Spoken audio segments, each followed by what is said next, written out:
سورۃ الاعراف کی آیت نمبر 128۔ الحمد للہ وکفی وسلام علی عباده الذین اصطفی، خصوصا علی سید الرسل وخاتم الانبیاء وعلى آلہ واصحابہ الاتقیاء۔ اما بعد فاعوذ باللہ من الشیطان الرجیم، بسم اللہ الرحمن الرحیم۔ قال موسیٰ لقومہ استعینوا باللہ واصبروا ان الارض للہ یورثها من یشاء من عباده والعاقبة للمتقین۔ قالوا اوذینا من قبل ان تأتینا ومن بعد ما جئتنا، قال عسى ربكم أن يهلك عدوكم ويستخلفكم في الأرض فينظر كيف تعملون۔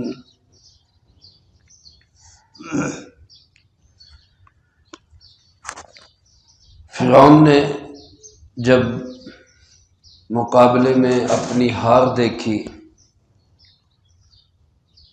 اور جو جادوگر اس نے بلائے تھے اللہ نے ان کی ایسی کایا پلٹی کہ وہ جو چند لمحے پہلے کفر اور ضلالت کی گمراہیوں میں تھے، اب وہ نور ہدایت کی ایسی روشنی میں آئے کہ کوئی چیز ان کے پاؤں کو ہلا نہیں سک رہی تھی۔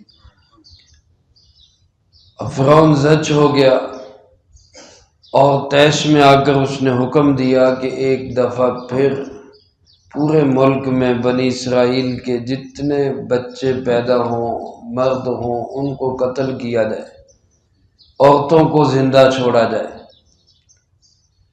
ایسی صورتحال میں گھبراہٹ والی صورتحال تھی، خوف والی صورتحال تھی۔ حضرت موسیٰ علیہ السلام اللہ کے نبی نے اپنی قوم بنی اسرائیل کو یہ ہدایت کی کہ ایسے مشکل حالات سے اب نکلنا کیسے، ان حالات سے اب نمٹنا کیسے۔ دنیا میں بعض اوقات حالات ایسے بن جاتے ہیں کہ چاروں طرف اندھیرا نظر آتا ہے، جائے بندہ تو کہاں جائے۔ ایسی صورتحال میں فرمایا حضرت موسیٰ علیہ السلام نے اپنی قوم کو نصیحت کی، استعینوا باللہ واصبروا، دو کام کرو۔ ایک تو اللہ کا سہارا لو، کیونکہ اللہ کے سہارے کے سوا کوئی سہارا نہیں ہے۔ آسرا، توکل، بھروسہ اس کے لائق صرف کون ہے؟ کیونکہ مشکل کشا بھی صرف اللہ ہے، حاجت روا بھی صرف اللہ ہے، سخت سے سخت اور کھٹن سے کھٹن حالات سے بھی روشنیوں میں لانے والا صرف اللہ ہے، اور وہ ایسا قادر مطلق ہے کہ جو چاہے منٹوں سیکنڈوں میں کر سکتا ہے۔ اس لیے مدد حاصل کرو تو صرف کس سے؟ اللہ۔ سورۃ فاتحہ نماز میں ہم پڑھتے ہیں، ہر نماز کی تقریباً ہر رکعت میں پڑھی سنی جاتی ہے۔ اس میں ہم اللہ تعالیٰ سے یہی وعدہ اور اقرار اور عہد کرتے ہیں، ایاک نعبد ایاک نستعین، اے اللہ عبادت بھی ہوگی تو صرف تیری ہوگی۔ اپنی جبین نیاز جھکائیں گے تو اللہ صرف تیرے سامنے جھکائیں گے، سجدہ کریں گے، رکوع کریں گے تو صرف تیرے سامنے، اور ایاک نستعین، اے اللہ مدد بھی مانگیں گے تو صرف تجھ سے مانگیں گے، کسی سے مدد نہیں مانگیں گے۔ ایک حدیث پاک میں پیارے آقا جناب محمد کریم خاتم النبیین صلی اللہ علیہ وآلہ وسلم نے اپنے شاگرد رشید، اپنے چچا زاد بھائی اور اپنے محبوب صحابی، نوجوان صحابی حضرت عبداللہ ابن عباس رضی اللہ تعالیٰ عنہما جب وہ سواری پہ آپ کے پیچھے بیٹھے ہوئے تھے، آپ نے ان کو چند نصیحتیں کی۔ ان میں ایک نصیحت یہ بھی تھی، اذا استعنت فاستعن باللہ، جب بھی مدد مانگنے کی ضرورت پیش آئے تو صرف کس سے مانگو؟ وَإِذَا سَأَلْتَ فَاسْأَلِ اللَّهِ، جب بھی سوال کرنے کی نوبت آئے تو صرف کس سے سوال کرو؟ اللہ۔ ہمارے تبلیغی جماعت کے امیر، اللہ کے ولی حضرت حاجی عبد الوہاب صاحب، اللہ ان کی قبر پہ کروڑوں رحمت نازل فرمائے، وہ فرمایا کرتے تھے کہ اپنے دکھڑے کسی کو مت سناؤ، حتیٰ کہ انسان جب دکھی ہوتا ہے تو اپنے کسی پیارے سے اپنے دکھ فروڑ لیتا ہے، لیکن حاجی صاحب چونکہ فنا فی اللہ تھے، فرمایا کرتے تھے کہ اپنی بیوی کو بھی اپنے دکھڑے نہ سناؤ، اپنے دکھڑے سناؤ تو صرف کس کو سناؤ؟ اسی کو جو دکھوں کا مداوع کر سکتا ہے، اور وہ کون ہے؟ صرف اللہ۔ تو حضرت موسیٰ علیہ السلام نے فرمایا کہ اللہ سے مدد مانگو اور وَاصْبِرُوا، مستقل رہو، اپنے قدموں میں استقلال پیدا کرو، جمے رہو، حالات کی ہوائیں اور آندیاں اور طوفان اور جکڑ بھی چلے تو تمہارے قدموں میں لغزش نہیں آنی چاہیے۔ ان الارض للہ، رہی یہ بات کہ فرعون چڑھ دوڑا، فرعون نے چڑھائی کر دی، فرعون نے حملے کر دیے، طیش میں آ گیا، تو موسیٰ علیہ السلام نے تسلی دیتے ہوئے فرمایا زمین کا مالک صرف کون ہے؟ اللہ ہے، ساری زمین اسی کی ہے، اور یورثھا من یشاء، وہ جس کو چاہتا ہے اس کا وارث بنا دیتا ہے، یہ اس کا اختیار ہے، کبھی کسی کو وزیر بناتا ہے تو کبھی کسی کو اسیر بنا دیتا ہے، یہ اختیارات صرف کس کے ہاتھ میں ہے؟ یورثھا من یشاء من عبادی، وہ اپنے بندوں میں سے جس کو چاہتا ہے زمین کا وارث بنا دیتا ہے۔ لیکن ایک بات یاد رکھنا، یہ حکومتیں، یہ اقتدار، یہ اختیارات، یہ کرسیاں، یہ عہدے آنی جانی شے ہے، اصل انجام کے اعتبار سے بہترین وہ ہے والعاقبۃ للمتقین، جس کے اندر تقوی ہے، جو تقوی والا ہوگا، چاہے بادشاہ ہے چاہے فقیر ہے، چاہے وہ وزیر ہے چاہے وہ ایک سادہ آدمی ہے، جو تقوی والا ہوگا کامیابی اور اچھا انجام ہمیشہ اس کا مقدر بنے گا۔ اس لیے کسی کو اختیار حاصل ہے، اقتدار حاصل ہے، تو اس سے گھبرانے اور پریشان ہونے کی ضرورت نہیں۔ لیکن میرے عزیز دوستو، وہ قوم ایسی تھی جو سال ہر سال غلامی میں رہی، سال ہر سال فرعون کی غلامی کی، اس لیے ان کو حضرت موسیٰ علیہ السلام کی باتیں پوری طرح سمجھ نہیں آتی تھی۔ غلامی میں انسانوں کا ضمیر ہی جکڑا جاتا ہے، پھر آزادی کی بات کرنے والا ان کو دیوانہ لگتا ہے، جو آدمی ان کو رہائی اور آزادی دلانے کی بات کرے وہ ان کو لگتا ہے کہ یہ پاگل ہے، اس کو کیا پتا۔ آج کل اس کو سمجھنا بڑا آسان ہے، جیسے آج ہم امریکہ کی غلامی میں جکڑے ہوئے، گردن تک ڈوبے ہوئے، اب اگر کوئی بات کرتا بھائی ہم اس سے آزادی چاہتے ہیں، تو کہتے جناب یہ کیسے ہو سکتا ہے، اتنی بڑی قوت، اتنی بڑی طاقت، کیسے اس سے ہم پنگا لے سکتے ہیں۔ لیکن جن کی نظریں اللہ کی ذات پہ ہو تو وہ ایسی تلاطم خیز موجوں سے بھی ٹکرا جایا کرتے، ان کی نظر میں ان کی حیثیت ایک مچھر کے پر جتنی بھی نہیں ہوتی۔ حضرت موسیٰ علیہ السلام سے قوم کے لوگ گھبرا کے کہنے لگے، اے موسیٰ علیہ السلام، اوذینا من قبل ان تأتینا ومن بعد ما جئتنا، آپ نہیں تھے تب بھی ہمارے لیے یہی مصیبت تھی، آپ آ گئے ہیں تو اب بھی ہمارے لیے یہی مصیبت ہے، تو گویا آپ کا ہمیں کیا فائدہ ہوا؟ نعوذ باللہ من ذالک۔ اللہ کے نبی علیہ السلام پر قوم کو سب سے زیادہ اعتماد ہونا چاہیے۔ یہاں فرق دیکھیں حضرات صحابہ اکرام رضی اللہ تعالی مجمعین کا اور ان بنی اسرائیل کے لوگوں کا، حالات تقریباً ایک جیسے آئے، جو بنی اسرائیل پہ آئے وہی حالات صحابہ اکرام رضی اللہ تعالی مجمعین پہ آئے، لیکن صحابہ کے ایمان کو ہم سلام پیش کرتے ہیں۔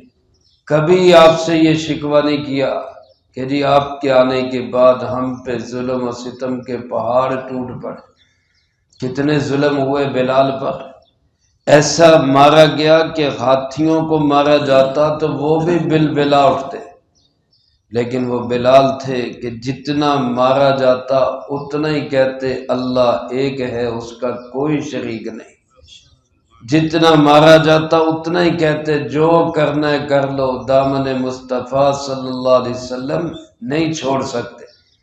میرے محترم دوستو، اللہ ہمیں بھی ایسا مضبوط ایمان نصیب فرمائے۔ یہ بنی اسرائیل کے لوگ کہنے لگے موسیٰ علیہ السلام آپ کے آنے سے پہلے بھی اسی طرح بچے قتل ہوتے تھے، آپ آئے ہیں اب بھی یہی حکم ہے کہ بچے قتل کر دیے جائیں۔ تو موسیٰ علیہ السلام نے تسلی دی، حوصلہ رکھو، گھبراتے کیوں ہو، پریشان کیوں ہوتے ہو؟ عسیٰ ربکم ان یہلک عدوکم، بہت جلد تمہارا پروردگار تمہارے دشمن کو تباہ کر دے گا۔ موسیٰ علیہ السلام کی چونکہ اللہ کے وعدوں پہ یقین تھا، اس لیے انہوں نے پیشین گوئی کی، یہ دشمن فرعون بڑی جلد قتل ہونے والا ہے، مرنے والا ہے، ہلاک ہونے والا ہے، اور یہ تباہ ہوگا، ختم ہوگا، تو اس کے بعد کیا ہوگا؟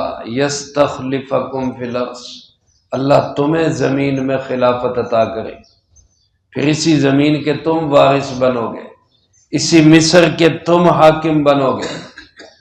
لیکن خیال رکھنا، تمہیں جو حکومت و اقتدار اور کرسی ملے گی تو وہ من مانیوں کے لیے نہیں، عیاشیوں کے لیے نہیں، بدماشیوں کے لیے نہیں، بلکہ فَيَنْظُرَ كَيْفَ تَعْمَلُونَ، پھر اللہ تمہیں دیکھے گا تم کیا کرتے ہو، تمہاری بھی پھر نگرانی ہوگی۔ آج اگر ایک کو اقتدار ملتا ہے تو وہ اس لیے کہ وہ اللہ کی زمین پر عدل اور انصاف قائم کرے، اللہ کی زمین پر نیکی کے حکم کو جاری کرے، اللہ کی زمین سے برائی کو ختم کرنے کی کوشش کرے۔ اقتدار تو اس لیے دیا جاتا ہے کہ کسی مارے بندے کا حق مارا نہ جائے، لیکن اگر تم اس کو نہیں سنبھال سکو گے اور نہیں صحیح عمل کرو گے تو زمین تو ساری کس کی ہے؟ اللہ کی، وہ جس کو چاہے گا اس کا وارث بنا دے گا۔ اس لیے آج بھی حکمرانوں کے لیے قرآن کریم کی ہدایت یہی ہے کہ یہ حکومت اللہ کی نعمت ہے، اگر اس کے ذریعے اللہ کے بندوں پر نظام بھی کس کا چلایا جائے؟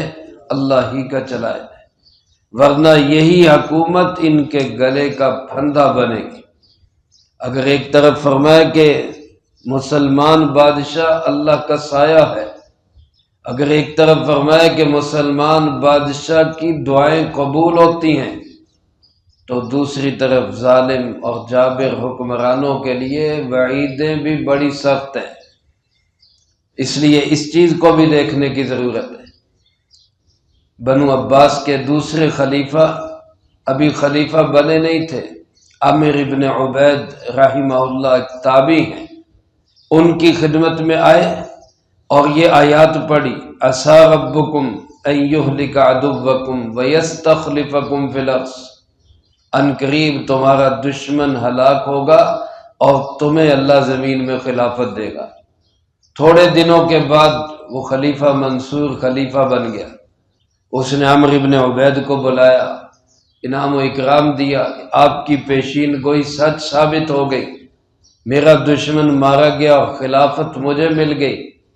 تو عامر ابن عبید نے انعامات اور اکرام کی طرف نظر کرنے کی بجائے ان کو فرمایا کہ پوری آیت سن لو، خوشخبری تو دی تھی، خلافت مل گئی، پیشین گوئی پوری ہو گئی، لیکن آیت کے اگلے حصے میں اللہ پاک نے فرمایا فَيَنْظُرَ كَيْفَ تَعْمَلُونَ، اب اللہ دیکھے گا کہ تم خلافت لے کے کیا کرتے ہو، تم کیا کرتوت کرتے ہو۔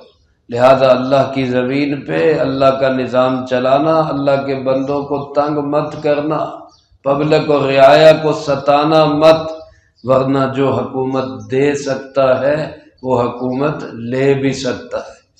حضرت موسیٰ علیہ السلام نے اپنی قوم کو یہ نصیحت کی، حوصلہ رکھو، صبر کرو، استعانت اللہ سے مانگو۔